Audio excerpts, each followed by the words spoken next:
ಜೀವನವನ್ನು ಸಾಗಿಸುವಂತ ಸಂದೇಶ ಈ ರಂಜಾನ್ ತಿಂಗಳು ಕೊಡ್ತಾರೆ.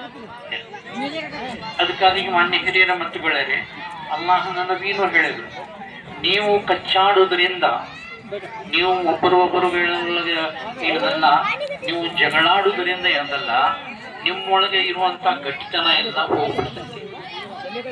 ಅದಕ್ಕೆ ಮೊಟ್ಟ ಮೊದಲು ನಾವೆಲ್ಲ ಮನುಷ್ಯರು ಜನರೇ, ನಾವೆಲ್ಲ ಮನುಷ್ಯರಿರ್ತೀವಿ ಮಾನವರೇ, ನಮ್ಮಿಂದ ತಪ್ಪುಗಳು ಆಗೋದು ಸ್ವಾಭಾವಿಕ.